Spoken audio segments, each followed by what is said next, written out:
बात करन जा रहे हैं एंड वाले सैक्शन दे विच कि यूक्रेन भारत काफ़ी खफा है। भारत उस रूस नाल नंगे तार खड़ा है जिस ने यूक्रेन की आज़ादी नूं कुचलदियां यूक्रेन ते हमला किया। इस जंग विच हज़ारां यूक्रेनी जिहड़े ने ਉਹ मारे जा चुके हैं और यूक्रेन ने भारत के एक प्रमुख हीरिਆਂ के व्यापारी ते पाबंदी लाई है क्योंकि वो रूस नाल व्यापार कर रहा है।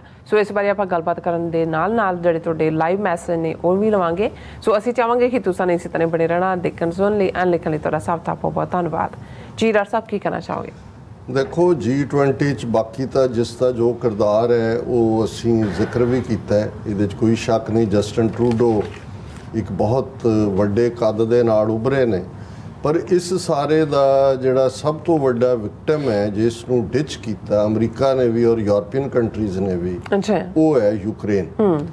क्योंकि यूक्रेन नूं तुखनी इन्हां नहीं दित्ती बिल्कुल, और इन्हां ने क्योंकि वो रशिया नूं चैक करना चाहुंदे सी और उहदी नैटो दे नाल जुड़ के जिहड़ा वो डिफेंस करन दी गल कीती, लेकिन यूरोपीयन यूनीयन की मैंबरशिप भी नहीं दी गई। उस दे उत्ते भी जिहड़ा सी है तो यही सी रशिया नूं कि बई तुसीं खिसकदे नाल आ रहे हो और तुसीं साडी सॉवरनिटी नूं चैलेंज करोगे। और फरवरी 2022 दे विच रशिया दा अटैक हुंदा है। उस तो बाद अक्तूबर नवंबर जिहड़ी समिट G20 दी बाली इंडोनेशिया च हुंदी है उहदे च रशिया नूं एग्रैसर कहा जाता है। पर इंडिया ने हर पासे जिहड़ा रशिया दा साथ दिता, UN security council, general assembly, और हुण जदों G20 समिट दिल्ली दे विच हुंदी है तो असीं देखते हैं कि ईवन रशिया नूं हमलावर तक भी नहीं कहा गया। और बहुत फ्रस्ट्रेशन यूक्रेन दे जिहड़े पॉलिसी मेकर ने जां रूलर ने उन्हां च हुई। हुण जिहड़ा यूक्रेन का प्रेजिडेंट है ज़ेलेंस्की, वो आ रहा है अमेरिका, क्योंकि अगले हफ्ते शुरू हो रही है यूएन जनरल असैंबली, उहदे च उन्हें एड्रैस करना है। और मोस्ट लाइकली जिहड़ा उसका स्कैजूल है वो जिहड़ा इन्हां दी न्यूज़ एजेंसी तो ये नज़र आंदा है कि थर्सडे जिहड़ा है वो US कांग्रेस दे विच भी जाएगा, क्योंकि US कांग्रेस $24 बिलियन की होर एड यूक्रेन नूं देण दे मते दे उत्ते गल कर रही है। सो ज़ेलेंस्की मिलेगा भी प्रेजिडेंट बाइडन नूं और मोस्ट लाइकली US कांग्रेस नूं एड्रैस भी कर सकदा। वैसे एड्रैस तो उन्हें पहला भी कीता है, लेकिन उन्हें क्योंकि जनरल असैंबली च पार्टिसिपेट करना आना है यूक्रेन दे विच। और असीं ये भी दस दईए कि मोस्ट लाइकली मोदी तो नहीं आ रहा इत्थे जनरल असैंबली दे लई, S जयशंकर फॉरेन मिनिस्टर जिहड़ा है वो आएगा। और जिहड़ा हुण तक दा इंडिया दा अलॉटेड टाइम है वो 26 तरीक का है जिहड़ा उन्हें बोलना है। सो 26 तरीक ट्यूसडे है, सवेरे 10 बजे के राउंड टाइम है। और असीं ऑलरेडी उहदे जिहड़ा परमिट वगैरह के उत्ते साडियां जथेबंदियां काम कर रही ने। और असीं याकूब साहब नूं अपने जुबैर साहब नूं भी दस दईए कि बई वो तैयार रहन प्रोटेस्ट के उत्ते। और ज़ाहिर है कश्मीरी भी सानूं ज्वाइन करनगे, जां जे कश्मीरियां दे कोल परमिट है तो असीं उन्हां नूं ज्वाइन करांगे। सो इस सारे दे चलदे हैं यूक्रेन दा काफ़ी गुस्सा है अपने ते ही हुंदा है। पहलां तां अमरीका जां दूजियां ते ही है कि भाई तुसीं धक्का दिता, चढ़दा बच्चा सूली राम भली करेगा तो तुसीं पिछों पौड़ी खिच रही है। लेकिन दूसरे पासे भी भारत जिहड़ा वो क्यों जिहा रो रही यही सी यूक्रेन कि 20,000 तो ज़्यादा इंडियन स्टूडेंट और मोस्टली मैडिकल दे डॉक्टरी करन यूक्रेन च फसे हुए जो अटैक होया, किवें यूक्रेन ने भी सेफली कढ़न च मदद की दूजे कि इन्ना वड्डा डील दूजे तीजे उन्हां नाल सी, लेकिन अल्टीमेटली अग्रैसर दे नाल खलो गए जाके। और हर थां इन्हां ने रेजोल्यूशन भी ब्लॉक कीते और अदरवाइज भी कोई हैल्प नहीं की। हुण हालांकि यूक्रेन का जिहड़ा एडवाइजर है ज़ेलेंस्की दा, उन्हें पिछे 2-3 दिन पहले ही तो उन्हें मंदबुद्धि कहा सी इंडिया ते चाइना वालियां नूं। है तो गुस्सा ही कढ़ रहे हैं कि बई की हैगा कि बई ये कम अकल लोग ने। मतलब ये है भी इन्हों नज़र नहीं आ रहा भी जिधर नूं रशिया जा रहा अल्टीमेटली जदों वो सिचुएशन बन गई बचेगा कोई भी नहीं जे फिर न्यूक्लीयर वाल गल चली गई। पर अज मैं ये देखिया, मैं क्या जी हुण यूक्रेन ने जरा इंडिया नूं जिवें कहंदे ने ना कि भी बाणीए की धोती भी खोल लो उन्होंने फर्क नहीं पैंदा, वो कहेगा कि कोई नहीं 2 आने की और ले लेंगे। हाँ, पर जे उहदी बही खाता लैके दौड़ जाओ जिते पैसे लिखे होंदे ने, फिर कहंदा चीका मार के वो गम च ही मर जाएगा भी मेरे तो बही खाता चला गया। हुण जिहड़ी सब तो वड्डी इंडिया दी ਐਕਸਪੋਰਟ ਇੰਡਸਟਰੀ ਹੈ ਉਹ ਹੈ ਡਾਇਮੰਡ, ਕਿਉਂਕਿ ਇੰਡੀਆ 'ਚ ਡਾਇਮੰਡ ਦਾ ਕੱਟਣਾ, ਉਸ ਦੀ ਪੋਲਿਸ਼ਿੰਗ, ਉਹਨੂੰ ਤਿਆਰ ਕਰਨਾ, ਤੇ ਜਿਹੜੇ ਕਰੂਡ ਫਾਰਮ ਦੇ ਵਿੱਚ ਡਾਇਮੰਡ ਨੇ ਉਹ ਇੰਡੀਆ 'ਚ ਜਾਂਦੇ ਨੇ। ਆਲਮੋਸਟ ਇਜ਼ਰਾਈਲ ਦੇ ਵੀ ਇਹਦੇ 'ਚ ਐਕਸਪਰਟੀਜ਼ ਹੈ। ਔਰ ਇਹ ਖਬਰ ਹੈ ਕਿ ਔਰ ਜਿਹੜਾ ਇੰਡੀਆ ਦੀ ਵੱਡੀ ਇੱਕ ਡਾਇਮੰਡ ਪ੍ਰੋਡਿਊਸਰ ਕੰਪਨੀ ਹੈ ਰਾਮਕ੍ਰਿਸ਼ਨ ਐਕਸਪੋਰਟਸ SRK ਉਹਦਾ ਨਾਂ ਹੈ, ਉਹਨਾਂ ਨੇ ਜਿਹੜਾ ਬੈਨ ਕਰ ਦਿੱਤਾ। ਔਰ ਖਬਰ ਹੈ Ukraine includes top Indian diamond producer in list of sponsors of the war, ਕਿਉਂਕਿ ਜਿਹੜੇ ਹੀਰੇ ਇਹ ਕੰਪਨੀ ਖਰੀਦਦੀ ਹੈ ਕਰੂਡ ਫਾਰਮ 'ਚ, ਬਾਅਦ ਜਾ ਕੇ ਉਹਨੂੰ ਹੀਰੇ ਕੱਟੇ ਜਾਂਦੇ ਨੇ ਜਾਂ ਉਹਨਾਂ ਨੂੰ ਜਿਹੜਾ ਫਿੱਟ ਕੀਤਾ ਜਾਂਦਾ ਇੰਡੀਆ 'ਚ, ਉਹ ਸਾਰਾ ਬਹੁਤ ਵੱਡਾ ਉੱਥੇ ਵੀ ਵਰਕ ਬੱਚੇ ਲਾਏ ਹੁੰਦੇ ਨੇ, ਉਹਨਾਂ ਨੂੰ ਐਕਸਪਲੋਇਟ ਕਰਦੇ ਨੇ। ਮੈਕਸਿਮਮ ਐਕਸਪਲੋਇਟਡ ਲੇਬਰ ਉਹਦੇ 'ਚ ਡਾਇਮੰਡ ਇੰਡਸਟਰੀ 'ਚ ਹੈ ਇਹਨਾਂ ਦੀ। ਉਹਨਾਂ ਨੇ ਕਿਹਾ ਵੀ ਕਿਉਂਕਿ ਤੁਸੀਂ ਜਿਹੜੇ ਕਰੂਡ ਡਾਇਮੰਡ ਨੇ ਉਹ ਰਸ਼ੀਆ ਤੋਂ ਖਰੀਦਦੇ ਹੋ, ਤੇ ਇਹਦਾ ਮਤਲਬ ਹੈ ਵੀ ਤੁਸੀਂ ਉਹਨਾਂ ਦੀ ਮਦਦ ਕਰ ਰਹੇ ਹੋ, ਤੁਸੀਂ ਸਪਾਂਸਰ ਆਫ ਵਾਰ ਹੋ।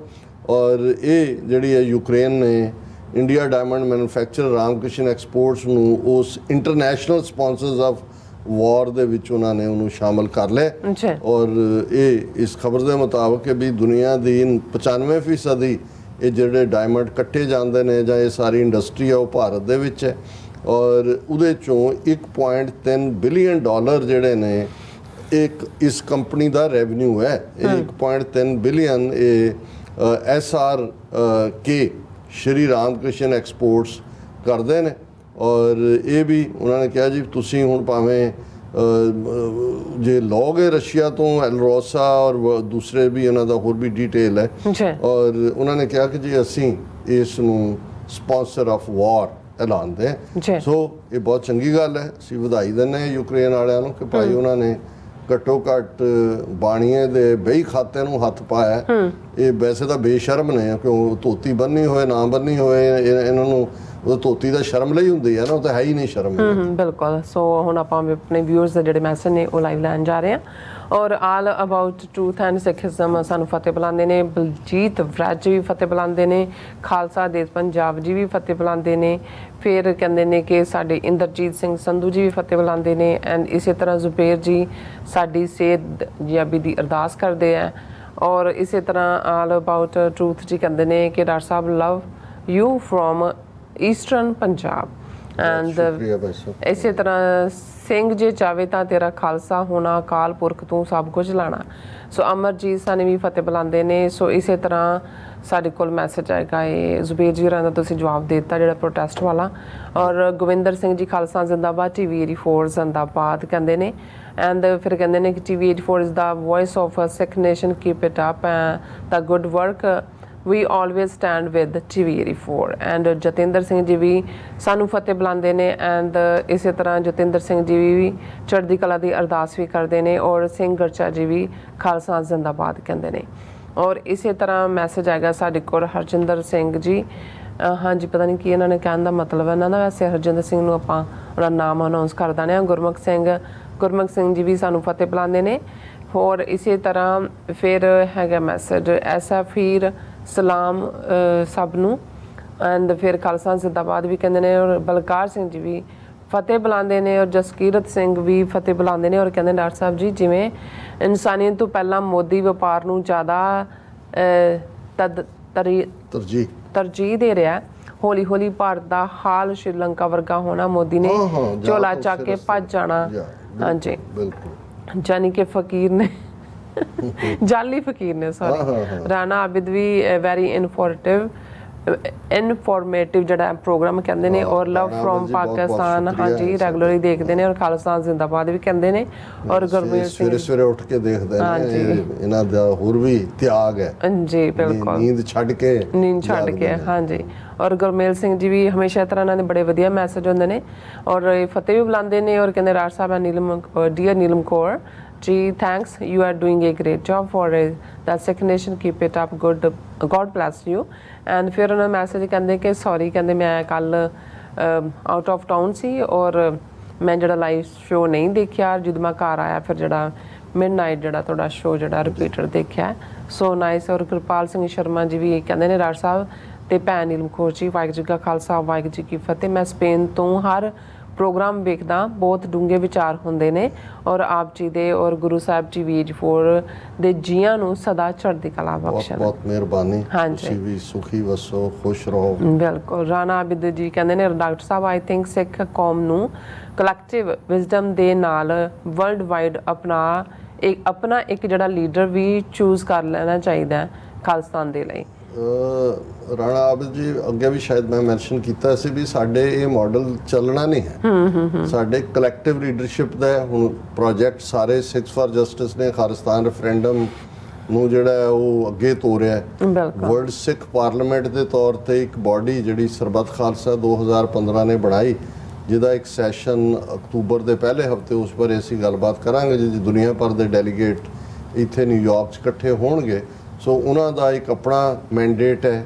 ਪੰਜਾਬ 'ਚ ਜਿਹੜੀਆਂ ਧਿਰਾਂ ਨੇ ਉਹ ਆਪਣੇ ਢੰਗ ਨਾਲ ਕੰਮ ਕਰ ਰਹੀਆਂ ਨੇ, ਪਰ ਕੋਈ ਕਿਸੇ ਦਾ ਇਖਤਲਾਫਾਤ ਨਹੀਂ ਹੈ। ਥੋੜਾ ਬਹੁਤ ਹੁੰਦਾ ਹੈ ਵਨ ਅਪਮੈਨਸ਼ਿਪ, ਪਰ ਸਾਡੇ ਜਿਹੜਾ ਮਾਡਲ ਹੈ ਜਿਵੇਂ ਪਠਾਣਾ ਦੇ ਵਿੱਚ, ਅਫਗਾਨਾਂ ਦੇ ਵਿੱਚ ਜ਼ਿਰਗਾ ਮਾਡਲ ਕੰਮ ਕਰਦਾ ਹੈ, ਉੱਥੇ ਕੋਈ ਇੱਕ ਵਾਲਾ ਨਹੀਂ, ਉਹ ਸਾਡੇ ਵੀ ਨਹੀਂ ਜਿਹੜਾ ਉਹ ਚੱਲਦਾ ਕਦੇ ਵੀ। ਜੀ ਸੁਰਤੀਆ ਜੀ ਕਹਿੰਦੇ ਨੇ ਅਸੀਂ ਜਿੱਤਾਂਗੇ ਜੰਗ ਆਰ ਪਾਰ ਦੀਆਂ, ਖਾਲਸਾ ਜ਼ਿੰਦਾਬਾਦ। ਅਵਤਾਰ ਸਿੰਘ ਫਤਿਹ ਬੁਲਾਉਂਦੇ ਨੇ। ਗੁਰਪਿਆਰ ਸਰਾਮ ਮੇਰਾ ਬੇਟਾ ਕਹਿੰਦੇ ਨੇ ਕਿ 20 ਸਾਲ ਦਾ ਹੈ ਔਰ ਕੈਨੇਡਾ ਦਾ ਜੰਪਲ ਹੈ ਅਤੇ ਆਪਣੇ ਆਪ ਨੂੰ ਖਾਲਿਸਤਾਨ ਕਹਾਉਣ ਵਿੱਚ ਮਾਣ ਮਹਿਸੂਸ ਕਰਦਾ ਹੈ। ਸੋ ਅਗਲੀ ਪੀੜ੍ਹੀ ਨੂੰ ਜਾਗ ਲਾਉਣ ਦੀ ਕੋਸ਼ਿਸ਼ ਜਿਹੜੀ ਹੈ ਉਹ ਜਾਰੀ ਹੈ। ਨਹੀਂ ਜੀ, ਉਹਨੂੰ ਸਾਡੇ ਵੱਲੋਂ ਇੱਕ ਥਾਪੀ ਦਿਓ ਔਰ ਮਹਾਰਾਜ ਚੜ੍ਹਦੀ ਕਲਾ ਦੇਣ। ਹਾਂਜੀ, ਔਰ ਮਨਜੀਤ ਸਿੰਘ ਮਠਾਰੂ ਜੀ ਵੀ ਕਹਿੰਦੇ ਨੇ ਵੈਰੀ ਕ੍ਰੂਸ਼ਲ ਜਿਹੜਾ condition of the world politics, great struggle as well, but Guru Nanak Sahib is saving Sikhs and establishing the home for his Sikhs and Khalsa Zindabad TV4 अब चल नींव तरी गुरु नानक नित नित चढ़े सवाई। गुरु नानक साहब ने नींव रखी हुई है। हाँ जी,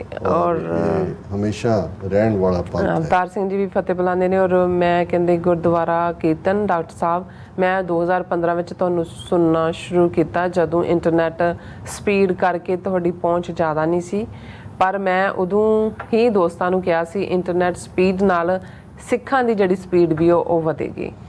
ਸੋ ਸੁਖਵਿੰਦਰ ਸਿੰਘ ਵੀ ਸਾਨੂੰ ਫਤਿਹ ਬੁਲਾਉਂਦੇ। ਖਾਲਸਾ ਜ਼ਿੰਦਾਬਾਦ ਕਹਿੰਦੇ ਨੇ। ਇੰਦਰਜੀਤ ਸਿੰਘ ਸੰਧੂ ਜੀ ਵੀ ਫਤਿਹ ਬੁਲਾਉਂਦੇ। ਜਗਸੀਰ ਸਿੰਘ ਸਿੱਧੂ ਜੀ ਵੀ ਖਾਲਸਾ ਜ਼ਿੰਦਾਬਾਦ ਫਤਿਹ ਵੀ ਬੁਲਾਉਂਦੇ ਨੇ। ਮੇਰਾ ਖਿਆਲ ਹੈ ਵੀ ਹੁਣ ਅਸੀਂ ਫੇਸਬੁੱਕ ਤੇ ਆਈਏ ਜੀ। ਗੁਰਨੇਕ ਸਿੰਘ ਮਸਾਣੀਆਂ ਆਪ ਸਭਨਾ ਖਾਲਿਸਤਾਨੀਆਂ ਨੂੰ ਵਾਹਿਗੁਰੂ ਜੀ ਕਾ ਖਾਲਸਾ ਵਾਹਿਗੁਰੂ ਜੀ ਕੀ ਫਤਿਹ। ਖਾਲਿਸਤਾਨ ਜ਼ਿੰਦਾਬਾਦ।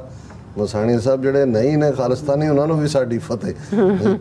ਗੁਲਾਮ ਨਾ ਰਹੋ ਨੇ ਖਾਲਿਸਤਾਨ ਜ਼ਿੰਦਾਬਾਦ। ਸੋਹਣ ਸਿੰਘ ਮਾਇਲ, ਗੁਰਨੇਕ ਸਿੰਘ ਮਸਾਣੀਆਂ, ਫਿਰ ਉਹਨਾਂ ਨੇ ਕਿਹਾ ਪੰਜਾਬ ਹੱਲ ਖਾਲਿਸਤਾਨ। ਰਾਜਵਿੰਦਰ ਸਿੰਘ ਹੋਰਾਂ ਨੇ ਮੈਸੇਜ ਤਾਂ ਲਿਖਿਆ ਹੈ ਪਰ ਮੈਂ ਉਸ ਨੂੰ ਕਲੀਅਰਲੀ ਸਮਝ ਨਹੀਂ ਸਕਿਆ। ਸ਼ਾਇਦ ਜਿਹੜੇ ਸੋਸ਼ਲ ਮੀਡੀਆ ਤੇ ਇੱਕ ਦੂਜੇ ਦੇ ਜਿਹੜੇ ਪੈਗੰਬਰ ਔਰ ਗੁਰੂ ਸਾਹਿਬਾਨ ਦੇ ਖਿਲਾਫ ਕੁਝ ਉਹਨਾਂ ਨੇ ਇਹ ਕਿਹਾ ਫਤਿਹ ਬੁਲਾ ਕੇ ਕਿ please address this issue, people on both sides targeting profits on both sides and some are giving bad name to Khalistan and showing intolerance. Rajwinder Singh ji, ਇਸ ਤੋਂ ਵੱਡੀ ਮੂਰਖਤਾ ਕੋਈ ਨਹੀਂ ਹੋਏਗੀ। ਪਹਿਲੀ ਗੱਲ ਤਾਂ ਬਤੌਰੇ ਸਿੱਖ ਅਸੀਂ ਹਰ ਇੱਕ ਦਾ ਹੀ ਸਨਮਾਨ ਕਰਦੇ ਹਾਂ ਜਿਨ੍ਹਾਂ ਦੇ ਨਾਲ ਨਾ ਵੀ ਸਹਿਮਤ ਹੋਈ ਹੈ। ਫਿਰ ਪੋਲੀਟੀਕਲੀ ਬਹੁਤ ਵਾਰ ਇਹ ਹੈ ਵੀ ਇਸ ਕਿਸਮ ਦਾ ਜਿੰਨਾ ਕੁ ਅਸੀਂ ਫਾਈਂਡ ਆਊਟ ਕੀਤਾ, ਬਹੁਤ ਵਾਰੀ ਜਾਲੀ ਆਈਡੀਜ਼ ਵਾਲੇ ਵੀ ਹੁੰਦੇ ਨੇ ਤੇ ਕੁਝ ਲੋਕ ਜਿਨ੍ਹਾਂ ਦੇ ਦਿਮਾਗ ਦੇ ਵਿੱਚ ਰੋੜਾ ਅਟਕਿਆ ਹੋਇਆ ਹੈ ਉਹਨਾਂ ਨੂੰ ਇਹ ਨਜ਼ਰ ਆ ਰਿਹਾ ਹੁੰਦਾ ਹੈ ਕਿ ਭਾਈ ਉਹਨਾਂ ਨੇ ਹੋਰ ਕੁਝ ਨਹੀਂ ਕਰਨਾ ਹੁੰਦਾ। ਔਰ ਇੱਕ ਪਾਸਾ ਉਹ ਮਨਜਿੰਦਰ ਸਿਰਸੇ ਵਰਗੇ ਦੂਜੇ ਤੀਜੇ ਦਿੱਲੀ 'ਚ ਬੈਠੇ ਜਿਹੜੇ ਡੈਲੀਬਰੇਟਲੀ ਉਸ ਨਫ਼ਰਤ ਨੂੰ ਕਰਦੇ ਨੇ। ਮੈਂ ਇਹ ਡਿਨਾਈ ਨਹੀਂ ਕਰਦਾ ਕਿ ਭਾਈ ਈਵਨ ਜੇ ਦੂਸਰੇ ਪਾਸੇ ਵੀ ਦੇਖੀਏ ਉਹਨਾਂ 'ਚ ਵੀ ਕਈ ਜਿਹੜੇ ਜਾਲ ਕਿਸਮ ਦੇ ਕੱਟੜਪੰਥੀ ਨੇ ਉਹ ਸਿੱਖ ਗੁਰੂ ਸਾਹਿਬਾਨ ਬਾਰੇ ਜਾਂ ਦੂਜੇ ਨੈਗੇਟਿਵਿਟੀ ਕਰਦੇ ਨੇ। ਆਪਣਿਆਂ 'ਚ ਵੀ ਕੁਝ ਜਿਹੜੇ ਨੇ ਉਹ ਕਈ ਵਾਰ ਮੇਰੇ ਨਾਲ ਵੀ ਆਰਗੂ ਕਰਦੇ ਨੇ। ਮੈਂ ਕਿਹਾ ਜੀ ਤੁਹਾਨੂੰ ਤੁਹਾਡੀ ਸੋਚ ਮੁਬਾਰਕ। ਸਾਡੇ ਲਈ ਗੁਰੂ ਨੇ ਸਾਨੂੰ ਇਹ ਰਾਹ ਦੱਸਿਆ ਹੋਇਆ ਕਿ ਭਾਈ ਅਸੀਂ ਹਰ ਇੱਕ ਦਾ ਸਤਿਕਾਰ ਕਰਦੇ, ਪਰ ਸਾਡੇ ਸਾਹਮਣੇ ਹੈ ਕਿ ਭਾਈ ਜਾਬੇ ਗਏ ਵਿਪਰਨ ਕੀ ਰੀਤ ਮੈਂ ਨਾ ਕਰੋ ਇਨਕੀ ਪ੍ਰਤੀਤ। ਸਾਡੀ ਲੜਾਈ ਵਿਪਰ ਦੇ ਨਾਲ ਹੈ। ਗੁਰਨੇਕ ਸਿੰਘ ਮਸਾਣੀਆਂ, TV 84 ਅਤੇ Sikhs for justice politics Punjab, ਆਪ ਸਭਨਾਂ ਦਾ ਬਹੁਤ ਬਹੁਤ ਧੰਨਵਾਦ। ਤੁਹਾਡਾ ਵੀ ਵੀਰ ਗੁਰਨੇਕ ਸਿੰਘ ਜੀ, ਤੁਸੀਂ ਰੈਗੂਲਰਲੀ ਜਿਹੜਾ ਕਮੈਂਟ ਕੀਤਾ ਹੈ ਇਸ ਦੇ ਉੱਤੇ ਔਰ ਹੌਸਲਾ ਦਿੱਤਾ ਹੈ। ਬਿਲਕੁਲ। ਔਰ ਗੁਲਾਮ ਨਾ ਰਹੋ ਦੀ ਆਈਟੋ ਕਿ ਹੁਣ ਕਿਸੇ ਨੇ ਭੁਜੀਆ ਅਚਾਰ ਨਹੀਂ ਲੈਣਾ। ਇਹ ਮੇਰਾ ਖਿਆਲ ਹੈ ਕਿ ਵੀ ਉਹ ਟ੍ਰੇਡ ਵਾਲੇ ਕੈਨੇਡਾ ਦੇ ਉੱਤੇ ਹੀ ਬੌਬ ਸਿੰਘ ਉਹ ਕਹਿੰਦੇ ਨੇ ਯੂਕਰੇਨ ਨੂੰ ਸਾਰੇ ਭਈਏ ਬੈਨ ਕਰ ਦੇਣੇ ਚਾਹੀਦੇ ਨੇ ਪਈ ਆ। ਜਿੱਥੇ ਵੀ ਦੁਨੀਆ ਵਿੱਚ ਜਾਏਗਾ ਉੱਥੇ ਗੰਗੂ ਚੰਦੂ ਵਾਲਾ ਕਿਰਦਾਰ ਜ਼ਰੂਰ ਦਿਖਾਏਗਾ। ਬਿਲਕੁਲ ਕਾਫੀ ਹੱਦ ਤੱਕ ਇਹਨਾਂ ਦੀ ਅਸਲੀਅਤ ਜੱਗ 'ਚ ਹਸ਼ਰ ਹੋ ਰਹੀ ਹੈ, ਨਸ਼ਰ ਹੋ ਰਹੀ ਹੈ ਕਹਿਣਾ ਚਾਹੁੰਦੇ ਨੇ, ਅਤੇ ਹੁੰਦੀ ਰਹੇਗੀ। ਬਿਲਕੁਲ ਇਹਨਾਂ ਦੇ ਕਿਰਦਾਰ ਤੋਂ ਹੀ ਸਾਹਮਣੇ ਆ ਜਾਂਦਾ ਹੈ ਕਿ ਭਾਈ ਇਹ ਕੀ ਲੋਕ ਨੇ। ਅੱਛਾ। ਔਰ ਫਿਰ ਜਿਹੜੇ ਨੇ ਜਗਤਾਰ ਸਿੰਘ ਜੌਹਲ ਕਹਿੰਦੇ ਨੇ, ਡਾਕਟਰ ਸਾਹਿਬ ਜਾਣੇ ਅਣਜਾਣੇ ਸਾਡੇ ਸੋਸ਼ਲ ਮੀਡੀਆ ਤੇ ਅੱਜ ਕੱਲ੍ਹ ਵੀਰਾਂ ਨੇ ਤੇ ਕੈਨੇਡਾ ਨੂੰ ਇੰਨਾ ਕੁ ਬਦਨਾਮ ਕੀਤਾ ਹੈ, ਜਿੱਦਾਂ ਕੈਨੇਡਾ ਦੁਨੀਆ ਦਾ ਸਭ ਤੋਂ ਗਰੀਬ ਤੇ ਗੰਦਾ ਦੇਸ਼ ਹੈ। ਕਦੀ ਕਿਸੇ ਬਿਹਾਰੀ ਬੰਗਾਲੀ ਦੀ ਵੀਡੀਓ ਨਹੀਂ ਵੇਖੀ। ਇਹ ਤੁਸੀਂ ਠੀਕ ਕਹਿ ਰਹੇ ਹੋ। ਔਰ ਕਿਉਂਕਿ ਇਹ ਜਿਹੜਾ ਇੱਕ TRP ਵਧਾਉਣ ਦਾ ਚੱਕਰ ਵੀ ਆ, ਇਹਦੇ 'ਚ ਕਾਫੀ ਸ਼ਰਾਰਤ ਪੰਜਾਬ ਦੇ ਯੂਟਿਊਬਰ ਵੀ ਕਰਦੇ ਨੇ, ਕਿਸੇ ਇੱਕ ਅੱਧੇ ਨੂੰ ਫੜ ਕੇ।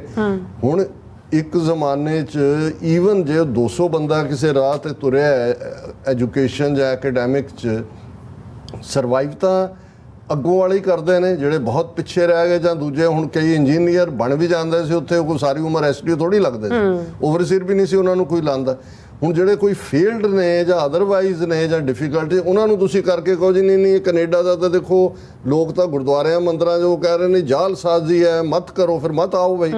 ਤੁਹਾਨੂੰ ਜੇ ਤੁਸੀਂ ਪਹਿਲਾਂ ਮਕਸਦ ਤੁਹਾਨੂੰ ਇਹ ਲੱਗਦਾ ਵੀ ਕੈਨੇਡਾ ਅਮਰੀਕਾ 'ਚ ਤੁਸੀਂ ਆਓਗੇ, ਦਰਖਤਾਂ ਤੇ ਚੜ ਜਾਓਗੇ, ਝਾੜੋਗੇ, ਪੱਤੇ ਨਹੀਂ ਡਿੱਗਣਗੇ, ਡਾਲਰ ਡਿੱਗਣਗੇ, ਇੱਥੇ ਤੁਹਾਨੂੰ ਮਿਹਨਤ ਇਹੀ ਸਿਸਟਮ ਹੈ। ਜੇ ਇਹਨਾਂ ਸਿਸਟਮਸ ਨੇ ਲਾਈਫ ਨੂੰ ਇੰਨਾ ਈਜ਼ੀ ਬਣਾਇਆ ਹੁੰਦਾ ਕਿ ਤੁਸੀਂ ਆ ਕੇ ਲੁੱਟਦੇ, ਤੇ ਫਿਰ ਜਿਹੜਾ ਇਹ ਕੈਨੇਡਾ ਅਮਰੀਕਾ ਨਾ ਹੁੰਦਾ ਹੁਣ ਤੱਕ ਲੁੱਟ ਕੇ ਖਾਲੀ ਕਰਤਾ ਹੁੰਦਾ। ਸੋ ਇਹ ਠੀਕ ਕਹਿ ਰਹੇ ਨੇ ਕਿ ਭਾਈ ਇਹ ਲੱਗੇ ਹੋਏ ਨੇ ਆਪਣੇ ਹੀ, ਤੁਹਾਨੂੰ ਕਿਸੇ ਹੋਰ ਦਾ ਨਹੀਂ ਨਜ਼ਰ ਆਏਗਾ। ਦੀਪ ਸਿੰਘ ਉਹ ਕਹਿੰਦੇ ਨੇ ਕਿ ਜਗਤਾਰ ਸਿੰਘ ਜੌਹਲ ਜੀ ਮੂਤ ਪੀਣੇ ਸੜਦੇ ਨੇ ਕੈਨੇਡਾ ਤੋਂ। ਕਮਲ ਸਿੰਘ ਕਹਿੰਦੇ ਨੇ ਜੋ ਸੋਸ਼ਲ ਮੀਡੀਆ ਤੇ ਅਫਗਾਨਿਸਤਾਨ ਦੀ ਕਰੰਸੀ ਭਾਰਤ ਤੋਂ ਵੱਧ ਤਾਕਤਵਰ ਹੋਣ ਦੀ ਗੱਲ ਕੀਤੀ ਜਾ ਰਹੀ ਹੈ, ਇਸ ਵਿੱਚ ਕਿੰਨੀ ਕੁ ਸੱਚਾਈ ਹੈ? ਇਹ ਬਿਲਕੁਲ ਠੀਕ ਹੈ। ਔਰ ਹੁਣ ਯਾਨੀ ਅਫਗਾਨਿਸਤਾਨ ਨੇ ਇੰਟਰਨਲ ਕਾਫੀ ਕੁਛ ਹਾਲਾਂ ਉਹਨਾਂ ਦੀ ਕੋਈ ਲਾਈਨ ਨਾਲ ਅਸੀਂ ਸਹਿਮਤ ਨਹੀਂ ਹੈ ਜੋ ਉਹਨਾਂ ਦਾ ਵਿਮਨ ਐਜੂਕੇਸ਼ਨ ਜਾਂ ਦੂਜੇ ਹਵਾਲੇ ਨਾਲ ਹੈ, ਪਰ ਉਹ ਕਿਤੇ ਨਾ ਕਿਤੇ ਉਹਨਾਂ ਨੇ ਆਪਣੇ ਆਪ ਨੂੰ ਸਟੇਬਲ ਕੀਤਾ ਹੈ, ਕਿਉਂਕਿ ਚਾਈਨਾ ਨੇ 2 ਦਿਨ ਪਹਿਲਾਂ ਹੀ ਆਪਣਾ ਰੈਗੂਲਰ ਐਂਬੈਸਡਰ ਅਫਗਾਨਿਸਤਾਨ ਦੇ ਵਿੱਚ ਨੋਮੀਨੇਟ ਕੀਤਾ। ਇਹਦਾ ਮਤਲਬ ਹੈ ਵੀ ਉਹ ਚਾਈਨਾ ਪਹਿਲਾ ਮੁਲਕ ਬਣ ਗਿਆ ਜਿਹਨੇ ਅਫਗਾਨਿਸਤਾਨ ਨੂੰ ਮਾਨਤਾ ਦਿੱਤੀ ਹੈ, ਅਜੇ ਪਾਕਿਸਤਾਨ ਨੇ ਵੀ ਨਹੀਂ ਦਿੱਤੀ ਹੋਈ। ਸੋ ਇਹਦਾ ਮਤਲਬ ਇਹ ਹੈ ਕਿ ਵੀ ਉਹਨਾਂ ਨੇ ਇਕਨੋਮੀ ਨੂੰ ਜਿਹੜਾ ਕਿਤੇ ਨਾ ਕਿਤੇ ਸਟੇਬਲ ਕੀਤਾ। ਉਹ ਜਿਹੜਾ ਫਿਰ ਉਹਨਾਂ ਨੇ ਗੁਲਾਮ ਨਾ ਰਹੋ ਦੀ ID ਨੇ ਕਿਹਾ ਕਿ ਸਾਊਦੀ ਵਾਲੇ ਭਾਰਤੀ ਮੁਸਲਮਾਨਾਂ ਨੂੰ ਮੁਸਲਮਾਨ ਨਹੀਂ ਮੰਨਦੇ।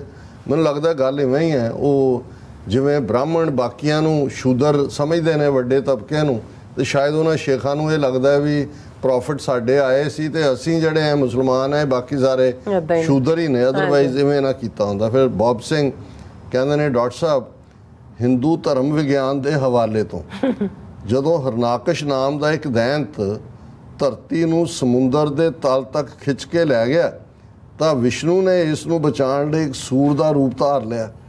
ਹੁਣ ਲਿਖਿਆ ਕਿ ਉਹ 1000 ਸਾਲ ਤੱਕ ਲੜਦੇ ਰਹੇ ਵਿਸ਼ਨੂੰ ਤੇ ਹਰਨਾਕਸ਼। ਫਿਰ ਵਰਾ ਜਿਹਨੂੰ ਬੌਰ ਅੰਗਰੇਜ਼ੀ 'ਚ ਕਹਿੰਦੇ ਨੇ ਦੈਂਤ ਨੂੰ ਮਾਰ ਦਿੱਤਾ ਅਤੇ ਧਰਤੀ ਨੂੰ ਪਾਣੀ ਵਿੱਚੋਂ ਆਪਣੇ ਦੰਦਾਂ ਨਾਲ ਉਭਾਰਿਆ ਤੇ ਬਾਹਰ ਕੱਢ ਦਿੱਤਾ। ਇਸ ਲਈ ਜਿਹੜੇ ਵਿਸ਼ਨੂੰ ਦੇ ਅਵਤਾਰ ਨੇ, ਵਰਾ ਜਿਹੜਾ ਉਹਨੂੰ ਵੀ ਅਵਤਾਰ ਮੰਨਿਆ ਜਾਂਦਾ। ਸਾਰੇ TV 84 ਵਾਲੇ ਜ਼ੋਰ ਨਾਲ ਤਾੜੀ ਲਾਓ। ਹੁਣ ਪੰਡਤ ਜੀ ਨੇ ਇਹ ਨਹੀਂ ਦੱਸਿਆ ਕਿ ਸਮੁੰਦਰ ਜੁਪੀਟਰ ਤੈ ਸੀ ਕਿ ਮਾਰਸ ਤੇ। ਸੋ ਕਹਿਣ ਦਾ ਭਾਵ ਹੈ ਕਿ ਇਹਨਾਂ ਦੀ ਮਨ ਘੜਤ ਬੇਤੁਕੀਆਂ ਕਹਾਣੀਆਂ ਹੁਣ ਜੱਗ ਦਾ ਹਾਸਾ ਬਣ ਰਹੀਆਂ ਨੇ। ਬੌਬ ਸਿੰਘ ਜੀ ਤੁਸੀਂ ਬਿਲਕੁਲ ਠੀਕ ਕਿਹਾ, ਪਰ ਮੈਂ ਇਹ ਸਮਝਦਾ ਵੀ ਤੁਸੀਂ ਦੇਖੋ ਵੀ ਇਹ ਆਪਣਾ ਇਸ ਕਿਸਮ ਦਾ ਗਪੌੜ ਵੀ ਪਰੋਸ ਕੇ ਵੇਚ ਰਹੇ ਨੇ ਜਿਹਨੂੰ ਇੱਕ ਵੱਡਾ ਤਬਕਾ ਖਰੀਦ ਰਿਹਾ। ਮੈਂ ਜਿੰਨੇ ਕੁ ਵੀ ਆਪਣੇ ਉੱਥੋਂ ਦੇ ਵਪਾਰੀ ਸਿੱਖ ਜਾਂ ਦੂਜੇ ਦੇਖਦਾ, ਕਈ ਵਾਰੀ ਲਾਲ ਮੌਲੀ ਦਾ ਧਾਗਾ ਬੰਨਿਆ ਹੁੰਦਾ ਹੈ ਬਹੁਤ ਸਾਰਿਆਂ ਦੇ, ਤੁਹਾਨੂੰ ਬੈਕਗਰਾਉਂਡ ਜਦੋਂ ਇੰਟਰਵਿਊ ਦੇ ਰਹੇ ਪਿੱਛੇ ਗਣੇਸ਼ ਦੀ ਮੂਰਤੀ ਵੀ ਲੱਗੀ ਨੇ। ਸੋ ਉਹਨਾਂ ਨੇ ਪੋਲੀਟੀਕਲ ਪਾਵਰ ਦੇ ਜ਼ੋਰ ਨਾਲ ਵੀ ਔਰ ਮਿਸ ਇਨਫੋਰਮੇਸ਼ਨ ਕੈਂਪੇਨ ਨਾਲ ਵੀ ਆਪਣੇ ਝੂਠ ਨੂੰ ਵੀ ਕਦੇ ਯੋਗਾ ਦੇ ਨਾਂ ਥੱਲੇ ਵੇਚਿਆ, ਕਦੇ ਕੋਈ ਹੋਰ ਜਿਹੜੇ ਨੇ ਗਾਂਧੀ ਦੇ ਨਾਂ ਥੱਲੇ ਵੇਚਿਆ। ਔਰ ਦੀਪ ਸਿੰਘ ਕਹਿੰਦੇ ਨੇ ਕਿ ਵੀ Bob Singh ji cartoon network बिल्कुल ठीक है। और दीप सिंह उन्होंने आज़ाद पंजाब आज़ाद कश्मीर किया सब हाँ जी, बहुत बहुत शुक्रिया। सो व्यूअर्स को इत्थे लेने इजाजत। व्यूअर्स साडे प्रोग्राम दा समय इत्थे मुकदा। तुसीं अपनी राय ते सुझाव सानूं भेजना भुल्लना साडे इस पते ते SOS@TV84.TV ते असीं अपना प्रोग्राम रख के फिर दोबारा तुहाडे सामने होवांगे। तद तक लई मैनूं ते अपना सुना गया तो देखते रहो TV84 बुला दिओ फतेह। वाहिगुरू जी का खालसा वाहिगुरू जी की फतेह। रब राखा।